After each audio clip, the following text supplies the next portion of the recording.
Welcome back in ASC classes of mathematics. आज हम लोग मैथमेटिक्स के इस क्लास में ये बर्नौली ट्रायल्स और बाइनोमियल डिस्ट्रीब्यूशन के बारे में बात करेंगे, जो हमारे 12th के सेकेंड बुक का सबसे लास्ट टॉपिक है। तो वीडियो स्टार्ट करने के पहले हम लोग ये एक छोटा सा रिक्वेस्ट है मेरी तरफ से आप लोगों के लिए कि अभी तक आप चैनल को सब्सक्राइब नहीं किए हैं तो चैनल को प्लीज़ सब्सक्राइब कर लीजिए। वीडियो को पूरा देखिए। पूरा देखने के बाद आपको वीडियो अच्छा लगता है तो लाइक कीजिए, अपने फ्रेंड्स में शेयर कीजिए ताकि अधिक से अधिक लोग इसका फ़ायदा उठाएं, क्योंकि बेसिकली यह एजुकेशनल वीडियो है और किसी न किसी तरीके से आपको हेल्प ही करेगा, आपको हानि करने वाला नहीं है। और वीडियो देखने में आप अदर थिंग्स भी देखते हैं तो आपका डाटा कंजम्पशन होता ही है। तो अगर वो डाटा कंजम्पशन आपके कुछ फ़ायदे के लिए हो तो ज़्यादा बेटर है मेरे हिसाब से। इसलिए प्लीज़ वीडियो को आप देखें और दूसरों को भी शेयर करें ताकि वे लोग भी देखें और चैनल को लाइक सब्सक्राइब करें। अब आते हैं हम अपने टॉपिक पर। टॉपिक में पहला टॉपिक है हमारा कि बर्नौली ट्रायल और दूसरा है बाइनोमियल डिस्ट्रीब्यूशन। तो इसमें सबसे पहले हम लोग बर्नौली ट्रायल को थोड़ा सा डिफाइन करेंगे। ये बर्नौली ट्रायल जो होता है तो ऐसे ट्रायल होते हैं जिसमें कुछ खास कंडीशंस हैं। तो उन कंडीशंस के आधार पर हम इसको डिफाइन करेंगे। थोड़ा सा अरेंज वे में लिख सकते हैं, समझ सकते हैं कि trials of a random experiment. Random experiment तो आप जानते हैं जिसका आउटकम रैंडमली होता है। Are called Bernoulli trials if they satisfy the following conditions. अब ये 4 कंडीशंस हैं। पहला कंडीशन है कि there should be a finite number of trial. Total number of trial आपका फिक्स होना चाहिए, पहला कंडीशन। दूसरा है कि the trial should be independent. सारे first trial, second trial, third trial independent होना। फर्स्ट सेकंड का फर्स्ट से डिपेंडेंस नहीं होना चाहिए, थर्ड का मतलब लेटर का प्रीवियस से कोई डिपेंडेंस नहीं होना चाहिए, इंडिपेंडेंट होना चाहिए। इसके बाद तीसरा कंडीशन कहता है कि each trial has exactly 2 outcomes, success और फेलर। इसमें 2 आउटकम्स की बात आती है, या तो सक्सेस नहीं तो फेलर, केवल 2 ही आउटकम्स होना चाहिए। और तीसरा है कि the probability of success remains the same in each trial. Success की जो प्रोबेबिलिटी है वो ईच ट्रायल में सेम होनी चाहिए। तो ये चारों कंडीशन अगर फुलफिल करता है कोई ट्रायल तो उसको हम लोग बर्नौली ट्रायल कहते हैं। जैसे मान लीजिए कि throwing a coin, tossing a coin 50 times एक आपका बर्नौली ट्रायल हो जाएगा। और उसमें क्योंकि अगर आपको ट्रायल की बात करें फिक्स नंबर तो 50 नंबर दिया हुआ है, 150 कुछ भी फिक्स नंबर हो, उसका ट्रायल करेंगे तो हर बार में या तो हेड आएगा नहीं तो टेल आएगा, इंडिपेंडेंट है। फिर इसके 2 ही हैं। अगर हेड की बात करते हैं तो सक्सेस हमारा हेड हो गया तो फेलियर हो गया हेड का नहीं आना, यानी टेल आना। उसी तरीके से प्रोबेबिलिटी ऑफ सक्सेस, अब हर ट्रायल में आपकी प्रोबेबिलिटी सक्सेस की 1/2 ही रह रही है, सेम रह रही है। तो इस तरीके से हम कहेंगे कि ये एक बर्नौली ट्रायल का एग्जाम्पल है। इसके बाद हम उसमें बर्नौली ट्रायल की जब जान गए तो उसके बाद उसका डिस्ट्रीब्यूशन लिखना होता है। उस पर आपको मीन कैलकुलेशन दिया जा सकता है, वेरिएंस निकालने के लिए दिया जा सकता है।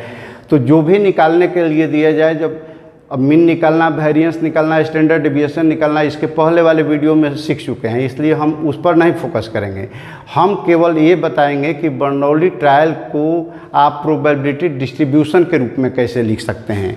तो उसको हम लोग बाइनोमियल डिस्ट्रीब्यूशन बोलते हैं। द प्रोबेबिलिटी ऑफ एक सक्सेसेज इन बर्नौली ट्रायल्स, इस रहेगा ट्रायल्स इज, अब total n number of trial आपका बर्नौली ट्रायल n है तो उसमें एक सक्सेस कितना हुआ तो उसकी प्रोबेबिलिटी हम बाइनोमियल थ्योरम के एक्सपेंशन के आधार पर लिखते हैं NCX into PX into Q का पावर n-x। तो जस्ट लाइक कि बर्नौली ट्रायल x+1 का होल पावर n के एक्सपेंशन की तरह है, इसीलिए इसको बाइनोमियल डिस्ट्रीब्यूशन भी बोलते हैं। तो अब उसके बाद बाइनोमियल डिस्ट्रीब्यूशन क्या होता है, तो इस फार्मूला का यूज करते हुए डिफरेंट जो सक्सेसेज होते हैं उन सक्सेसेज का प्रोबेबिलिटी निकाल करके उनको हम एक प्रोबेबिलिटी डिस्ट्रीब्यूशन बना देते हैं, फ्रीक्वेंसी टेबल टाइप का बना देते हैं, तो उसको हम लोग कहते हैं बाइनोमियल डिस्ट्रीब्यूशन। डिस्ट्रीब्यूशन है प्रोबेबिलिटी का, और ये बाइनोमियल इसलिए बोला गया कि वो बाइनोमियल थ्योरम के आधार पर डिराइव करके बनाया गया है, यानी इस फार्मूला का यूज किया गया है NCx into p to the power x into q to the power n minus x। उसको हम लोग ऐसे लिख सकते हैं, x और px हुआ तो x में जैसे 0 1 2 3 डॉट डॉट n तक आप जा सकते हैं। तो यहाँ वैल्यू हो जाएगा जैसे NC, और p का पावर जब 0 रखेंगे तो 1 होगा, तो q का पावर n माइनस 0 यानी q का पावर n हो गया। फिर 1 के लिए NC 1 into p into n का पावर q का पावर n माइनस 1 हो गया। 2 के लिए NC 2 इंटू पी का पावर 2 इंटू q का पावर n माइनस 2। x अगर हो तो ऐसे ही NCx into p to the power x into q to the power n minus x। ऐसे ही लास्ट वाले टर्म का n का हो जाएगा NCn into p to the power n, और q का पावर n माइनस n करेंगे तो 0 हो जाएगा, तो 1 ही हो जाएगा। इसमें भी आपको याद होगा कि NC0 का वैल्यू हमेशा 1 होता है, NCn का वैल्यू भी 1 होता है। वैसे ही NC1 का वैल्यू निकालने के लिए आप n निकालते हैं, वैसे ही NCn माइनस 1 का वैल्यू भी आपका n ही आता है। और बाकी आप फार्मूला का यूज करके NCR वाला जो फार्मूला होता है उसके आधार पर इसको निकाल सकते हैं। अब इसके बाद प्रोबेबिलिटी फंक्शन एक टर्म है, तो यहाँ जो px निकाले हुए हैं, प्रोबेबिलिटी जो निकालते हैं हम लोग इस फार्मूला का यूज करके कि px equals to NCx into p to the power x। p यहाँ पर सक्सेस है कि वो आपका फेलियर है, फेलियर की सक्सेस की प्रोबेबिलिटी p, फेलियर की प्रोबेबिलिटी q, तो NCx into p to the power x into q to the power n minus x। तो इसी को जब हम एक फंक्शन के रूप में लिख देते हैं कि px equals to NCx into p to the power x into q to power n minus 1, जहाँ पर x का वैल्यू 0 से लेकर के n तक होगा और q का वैल्यू 1 माइनस p होगा, तो इसको हम लोग कहते हैं प्रोबेबिलिटी फंक्शन। अब प्रोबेबिलिटी फंक्शन के आधार पर आप प्रोबेबिलिटी डिस्ट्रीब्यूशन को निकाल सकते हैं, और इसको डिनोट करने के लिए कि binomial distribution with n Bernoulli trials and probability of successes in each trial successes in each trial as p अगर हम लिखते हैं तो is denoted by as BNP। यहाँ पर सक्सेस ही लिखिए क्योंकि अलग अलग के लिए। तो प्रोबेबिलिटी ऑफ सक्सेस इस ट्रायल के लिए अगर p हो तो हम लोग इसको सिंबल में लिखते हैं कि BNP। B means Bernoulli trial, n मतलब n नंबर ऑफ ट्रायल्स हैं, और p आपका सक्सेस की प्रोबेबिलिटी है। अब इस पर रिलेटेड कुछ एक्सरसाइज है एक 13.5, उसमें कुछ क्वेश्चन का हम हिंट कर देंगे। तो पहला क्वेश्चन कहता है कि डाई इज थ्रोन 6 टाइम्स, तो ये बर्नौली ट्रायल हो गया 6 में, कि if getting an odd number is a success what is the probability of. तो देखिए जब यहाँ पर बात करते हैं कि getting an odd number success है, तो ऑड नंबर का नहीं आना फेलियर हो गया, तो 2 ऑप्शन मिला, तो ये बर्नौली ट्रायल आपका हो जा रहा है। तो n का वैल्यू दिया है 6, p का वैल्यू टोटल 1 से 6 तक में 3 ऑड हैं और 3 इवन हैं, तो ऑड की बात कर रहा है, तो यहाँ पर 3/6 हुआ, कट जाएगा, तो यहाँ पर ये हो जाएगा 2, ये हो गया 1, तो 1/2 हो गया। q का वैल्यू निकालेंगे 1 माइनस p यानी 1 माइनस 1/2, तो 1/2 आएगा। अब कह रहा है कि प्रोबेबिलिटी ऑफ 5 सक्सेसेज, तो 5 का मतलब क्या हो गया कि p x equals to 5,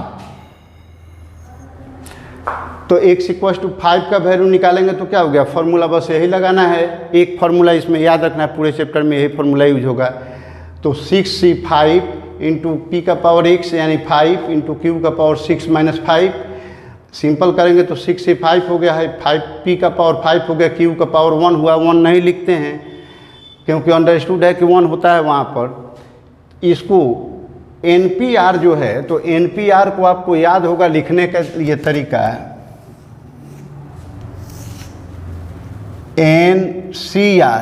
NCR का वैल्यू होता था factorial n by factorial n minus factorial यहाँ factorial r into factorial n minus r, ये होता है। तो उसी तरीके से हम लिख दिए कि factorial 6 by factorial 5 into factorial 6 minus 5। तो इसका निकालेंगे, इस तो ज्यों का त्यों आप लिख दिए, तो फैक्टोरियल 6 हो गया। 6 को हम लोग 6 इंटू फैक्टोरियल 5 भी लिख सकते हैं, फैक्टोरियल 5 है ही, 6 में से 5 को माइनस करेंगे तो 1 हो जाएगा, तो फैक्टोरियल 1 हो गया। अब 1/2 का पावर 5 आया, एक और 1/2 से मल्टीप्लाई करना है तो 1/6 हो गया। तो इस तरीके से अब ये तो कट जाएगा, ये 5 कट गया, तो 6 बाई फैक्टोरियल 1 मतलब 6 हुआ, इंटू 1/2 का पावर 6 करेंगे तो 64 होगा, ये कटा देंगे तो 3 हो जाएगा, और ये कटा देंगे तो 32 हो गया, तो 3/32 आपका आंसर हुआ। और इसी तरीके से आपको ये दिया हुआ है कि प्रोबेबिलिटी एट लीस्ट 5 सक्सेसेज सेकेंड में निकालना है उसी का। तो एट लीस्ट 5 सक्सेसेज का मतलब क्या है कि 5 या 5 से ज़्यादा, यानी x का वैल्यू जो होगा ग्रेटर देन और इक्वल टू 5 होगा। तो इसका 6 ट्रायल करना ही है, तो अब दो ही कौन ऑप्शन हुआ, या तो 5 या नहीं तो 6। तो px = 5 प्लस px = 6 दोनों को इस फार्मूला से निकाल करके ऐड कीजिएगा, आपका वैल्यू आ जाएगा। ऐसे ही थर्ड में उसी में कह रहा है कि प्रोबेबिलिटी ऑफ एट मोस्ट 5 सक्सेसेज। तो टोटल 6 सक्सेस हैं और एट मोस्ट 5 माने अधिक से अधिक 5। तो 0 से लेकर के 5 तक को हमको निकालना है। तो जब 0 से 5 तक निकालेंगे तो total px = 0, x = 1, x = 2, x = 3, x = 4, x = 5 निकाल करके सबको जोड़ेंगे तो ऐसे भी निकलेगा, तो वो लंबा हो गया आपका ज़्यादा। और यहाँ पर देखते हैं कि टोटल 6 ट्रायल है या 5 तक का पूछिए रहा है, तो एक ही ना छूट रहा है। तो 1 माइनस px = 6 को अगर निकाल करके 1 में से माइनस कर देंगे तो जो बचेगा वो एट मोस्ट 5 तक का हो जाएगा। तो इस तरीके से आप कॉमन सेंस का यूज करके आसानी से इसके क्वेश्चन को बना लेते हैं। कुछ और इसके क्वेश्चन को, सिलेक्टेड क्वेश्चन को हम लोग देख लेते हैं। अब देखिए इसमें सेकंड नंबर जो क्वेश्चन है फर्स्ट के बाद कि a pair of dice is throne 4 times, तो एन आपका 4 हो गया। If getting a doublet is considered a success, तो 1 1 2 2 3 3 4 4 5 5 6 6 डबलेट में आते हैं, यानी टोटल 6 हो गए।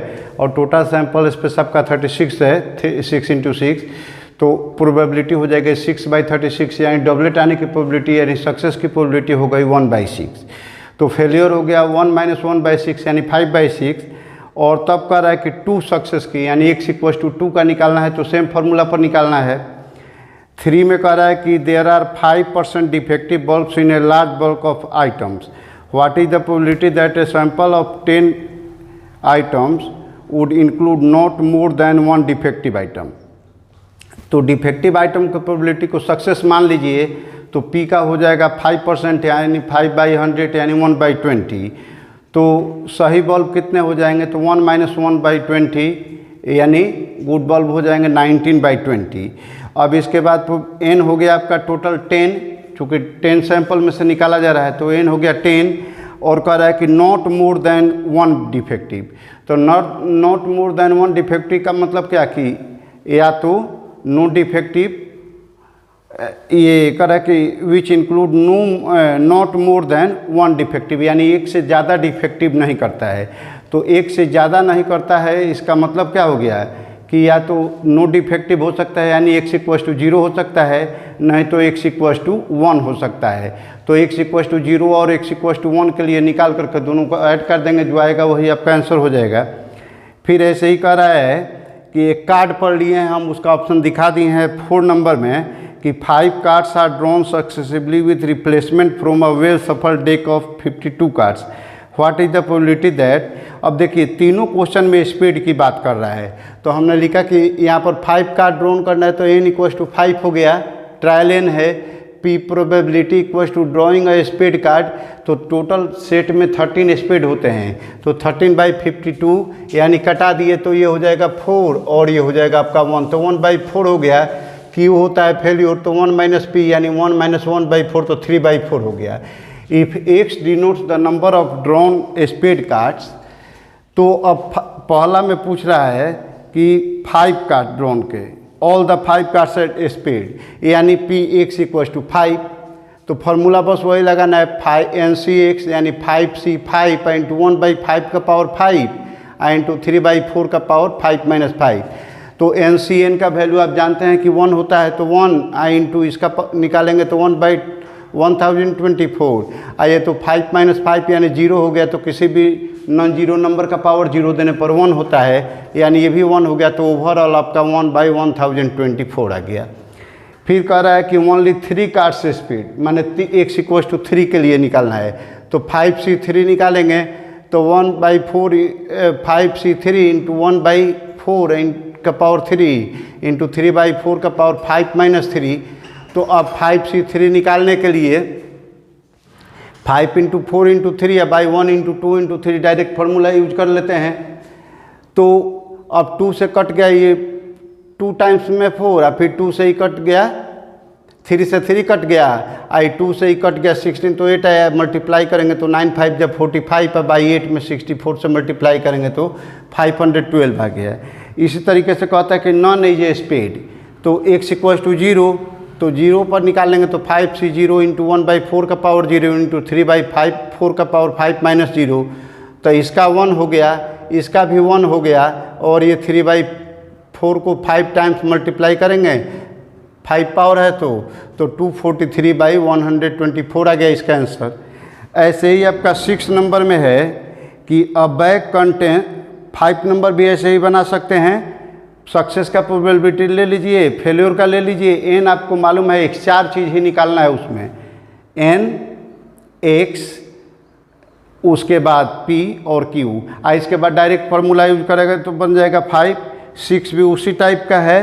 अ bag contains 10 balls each marked with one of the digit 0 to 9. If 4 balls are drawn successively with replacement from the bag, what is the probability that none is marked with the digit 0? तो यहाँ पर पहले success मान लेंगे 0 का आना, तो 1/10 हो गया, फेल्योर का आना 1 - 1/10 यानी 9/10 आ गया।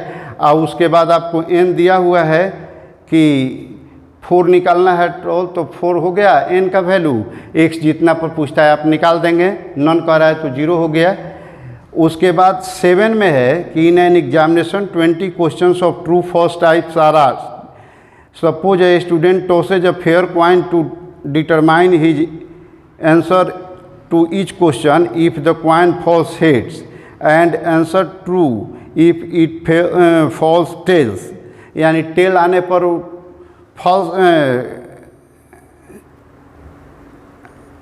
फॉल्स करता है और हेड आने पर ट्रू करता है क्वाइन को टॉस करके। तो find the probability that he answer at least 20 questions correctly. तो देखिए आपका 20 ट्रायल किया है तो एन हो गया 20, पी सक्सेस, हेड और टेल दो को अबे करेगा तो 1/2 हो गया। इसके बाद क्यू में भी 1 में से पी घटा लिए तो 1/2 आ गया। अब अगर x number of correct answer को डिनोट करता है तो कह रहा है कि एट लीस्ट 20 क्वेश्चंस करेक्टली। इसका मतलब क्या हुआ है कि 20 या 20 से ज़्यादा करेक्ट होंगे, एट लीस्ट 12 क्वेश्चन से करेक्टली, तो 12 या 12 से ज़्यादा होंगे, 20 तो टोटल है। तो इसका मतलब कि 12 करेक्ट हो सकता है, 13 करेक्ट हो सकता है, 14 करेक्ट हो सकता है, 15। तो देखिए 1 से लेकर के 20 तक का ट्रायल कर रहे हैं तो हाफ उसका 10 हुआ, यानी हमको 10 तक का कैलकुलेशन करना होता तो सीधे जोड़ देते, कोई दिक्कत नहीं था। लेकिन जब हमको कम करना है तो कम पर बात करते हैं, यानी मान लो कि 12 क्वेश्चन 13 को ऐड करना होता तो हम उसको 1 में से माइनस कर लेते, पहले 8 का निकाल लेते तब माइनस करते। लेकिन यहाँ तो at most at least 12 question को अटेम्प्ट करने की बात कर रहा है करेक्ट। तो इसका मतलब 12 से लेकर के या 20 तक जाएंगे तो हमारा 9 क्वेश्चन हुआ, तो हम डायरेक्ट उसी को ऐड कर लेंगे। तो ये जो कम पड़ता है उसको ऐड कर लीजिए, या नहीं तो ज़्यादा वाले का निकालना हो तो कम को ऐड करके 1 में से माइनस कर दीजिए तो निकल जाता है। तो फिर यहाँ पर एन हो गया 20, पी हो गया 1/2, क्यू हो गया 1/2। तो एक्स आपका 12 से ग्रेटर कर रहा है, पी एक्स ग्रेटर देन और इक्वल टू 12। एट लीस्ट का मतलब ये हुआ कि 12 या 12 से ज़्यादा है। तो इसका मतलब क्या हुआ कि 12, 13, 14, 15 को 20 तक को ऐड करना है। तो फार्मूला लगाएंगे तो इसके लिए हो जाएगा कि 20c12 इंटू 1/2 का पावर 12 है इंटू 1/2 का पावर 20 - 12, फिर 20c 13 इंटू 1/2 का पावर 13 इंटू 1/2 का पावर 20 माइनस 13। और इसी तरीके से लास्ट वाला हमारा हो जाएगा कि 20c20 इंटू 1/2 का पावर 20 इंटू 1/2 का पावर 20 माइनस 20। तो ये तो 0 हो जाएगा। तो आप देखेंगे कि सब में 1/2 का पावर 20 ही आ रहा है। तो 1/2 का पावर 20 हमने कॉमन निकाल लिया, बाकी बच गया 20c12 plus 20c13 dot dot करके 20c20। तो इसको आप कैलकुलेट नहीं करके उसी फॉर्म में आंसर लिख दीजिए, क्योंकि कैलकुलेशन लंबा होगा तो सिंप्लीफाइड फॉर्म में वैसे ही आंसर लिख देते हैं। तो ये आपका हो गया 7 नंबर। अब इसी तरीके से एक 8 नंबर क्वेश्चन बनाया हुआ है। 8 में कह रहा है कि सपोज x है binomial distribution B6 1/2 so that x equals to 3 is the most likely outcome. तो देखिए अब इसमें हम लोग देखते हैं कि x दिया गया है कि x है जो बाइनोमियल डिस्ट्रीब्यूशन B6 1/2। तो हम लोग याद किए हुए हैं कि इसका रिप्रेजेंटेशन हम करते हैं कि BNP, यानी B बर्नौली ट्रायल के लिए हो गया, N बर्नौली ट्रायल तो N के जगह पर 6 है और P के जगह पर यानी सक्सेस की प्रोबेबिलिटी 1/2 है। तो N equals to 6, P equals to 1/2, Q का हो जाएगा 1 माइनस P यानी 1 माइनस 1/2। तो ये 1/2 हो जाएगा।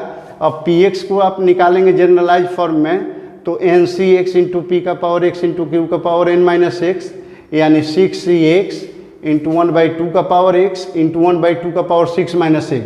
दोनों को मल्टीप्लाई करने का मतलब पावर को ऐड करेंगे तो x और माइनस x कट जाएंगे तो 1/6 ही आएगा यहाँ पर, 1/2 का पावर 6 और फिर यहाँ पर 6Cx है। तो अब हमको दिखाना है कि 3 वाला जो होगा वो सबसे ज़्यादा लाइट आएगा, उसकी प्रोबेबिलिटी सबसे ज़्यादा है। तो x इक्वल्स टू 1 0 1 2 3 से लेकर के 6 तक हम रखेंगे, बारी बारी से चेक कर लेंगे। तो जैसे देखिए P 0 रखे तो C6 0 इंटू 1/2 का पावर 6, तो यहाँ NC 0 का वैल्यू 1 होता है तो 1 इंटू 1/2 का पावर 6 यानी 1/2 का पावर 6 हो गया। 1 जब रखते हैं तो 6 C1 इंटू 1/2 का पावर 6 इसी में रखते जाना है x के जगह पर। तो 6 चूँकि NC1 का वैल्यू n आता है तो 6C1 का वैल्यू 6 आएगा इंटू 1/2 इंटू 6। फिर P2 का निकालेंगे तो C62 इंटू 1/2 का पावर 6। तो अब यहाँ पर डायरेक्ट मेथड ये है कि जितना ये दिया हुआ है यहाँ से घटते हुए उतना फैक्टर लिखिए, 1 से लेकर के यहाँ तक का लिखिए। तो यहाँ पर 2 फैक्टर लिखे 6 इंटू 5 और नीचे भी 1 इंटू 2 डायरेक्ट आ जाएगा। तो 2 इंटू कटा दिए तो 2 3 जा 6, 1/2 का पावर 6 यानी 15 इंटू 1/2 का पावर 6 आ गया। फिर P3 का निकालेंगे वैसे ही, तो C63 इंटू 1/2 का पावर 6, तो 3 फैक्टर तक जाएंगे 6 इंटू 5 इंटू 4/1 इंटू 2 इंटू 3 कटा दिए, ये कट गया। तो यहाँ पर 20 इंटू 1/2 का पावर 6 आ गया। इसके बाद P4 निकाल रहे हैं तो यहाँ देख रहे हैं कि 6C4। तो यहाँ पर C का वैल्यू निकालने में एक चीज़ ध्यान रखना है कि ऊपर वाले के वैल्यू से के आधे से जब ज़्यादा हो नीचे वाला तो डायरेक्ट इसमें से इसको माइनस करके लिखिए, क्योंकि आप जानते हैं कि NC R का वैल्यू और NC N माइनस R का वैल्यू दोनों बराबर होता है। तो हम यूज करेंगे कि यहाँ पर जैसे 6 का हाफ हुआ 3, तो 3 से ज़्यादा है 4, तो यानी 4 को डायरेक्ट निकालेंगे तो 4 टर्म तक मल्टीप्लाई करना पड़ेगा, और 6 में से 4 घटा देंगे तो 2 ही टर्म में काम खत्म हो जाएगा। तो हम ऐसा कर लेते हैं। तो C612 के बराबर हो जाएगा इंटू 1/2 का पावर 6। तो C62 तो आप निकाल चुके हैं, 15 तो वही आएगा यहाँ पर। फिर 5 का निकालेंगे तो 6C5 1/2 का पावर 6 है, तो यहाँ पर भी 6 के आधा यानी 3 से ज़्यादा है 5, तो यहाँ पर 6 में से 5 घटा करके 1 लिख दीजिए सीधे। तो 6C1 के बराबर होगा। 6C1 का वैल्यू आप 6 निकालें, NC1 का वैल्यू n होता है, तो 6 इंटू 1/2 का पावर 6 हो गया। फिर 6 का निकालेंगे तो 6C6 इंटू 1/2 का पावर 6 यानी 6 में से 6 कर देंगे माइनस तो 0 हो जाएगा। तो 6C0 इंटू 1/2 का पावर 6 यानी 1 इंटू 1/2 का पावर 6, तो ओवरऑल 1/2 का पावर 6 आ गया। तो इस सब में हम देख रहे हैं कि 1/2 का पावर 6 आपको कॉमन है।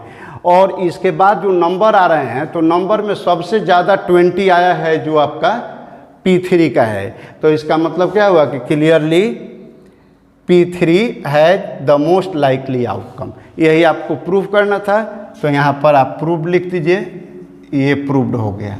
ठीक है, और इसके बाद इसके जो भी क्वेश्चंस हैं, इस एक्सरसाइज में 3-4 क्वेश्चंस हैं, तो आप इतने क्वेश्चन को आप आसानी से अगर समझ गए होंगे, P को निकालिए, Q को निकालिए 1 - P करके, N आपको दिया हुआ है, X का वैल्यू एट मोस्ट में, एट लिस्ट में, एग्जैक्टली में, ये जान ही गए हैं, तो आप आराम से इस एक्सरसाइज के सारे क्वेश्चन को बना लेंगे। तो इसी के साथ हमारा ये 12th का सेकेंड बुक पूरा हुआ। आपसे रिक्वेस्ट है, आपसे सजेशन है स्टूडेंट्स के लिए और बड़ों के लिए रिक्वेस्ट है कि जहाँ भी आपको दिक्कत हो तो प्रीवियस वीडियोज़ को देख करके बनाइए और समझिए, उसके बाद कॉन्सेप्ट समझ करके बार बार प्रैक्टिस करते रहिए, क्योंकि practice makes a man perfect. Bar bar practice करने से ही आप में परफेक्टनेस आएगा। तो आप बनाइए। इसके बाद ओवरऑल हम लोगों ने 12 के टॉपिक को देखते हुए CBSE सिलेबस के अनुसार, NCERT सिलेबस के अनुसार, हम लोगों ने NCERT बुक को फॉलो करते हुए CBSE के सिलेबस के अनुसार पूरे कोर्स को 12th का हमने देख लिया, एक्सेप्ट रिलेशन एंड फंक्शन। तो अब हम लोग नेक्स्ट डे से ये शुरू करेंगे। तो 11th के वीडियो और 12th के वीडियो, जो 12th में रिलेशन फंक्शन बचा हुआ है, उसका हम अल्टरनेट वीडियो देंगे और बीच में एक दिन हम लोग फिर 11th के मैथमेटिक्स का रिज्यूम करेंगे, उसको भी देते जाएंगे। और उसके बाद जैसे ही 8-10 वीडियो में आपका ख़त्म हो जाएगा रिलेशन फंक्शन, तो उसके बाद कम्प्लीटली आपको 11th का वीडियो पहले देंगे, उसके बाद कॉम्पिटिटिव सीरीज की शुरुआत करेंगे। तो आप वीडियो को देखते रहिए, चैनल से जुड़े रहिए और हमें सपोर्ट करते रहिए लाइक और शेयर के द्वारा, सब्सक्राइब के द्वारा, ताकि मैं आपके लिए और ज़्यादा से ज़्यादा अच्छा कुछ दे सकूं। मिलते हैं अगले वीडियो में। Thank you, best of luck.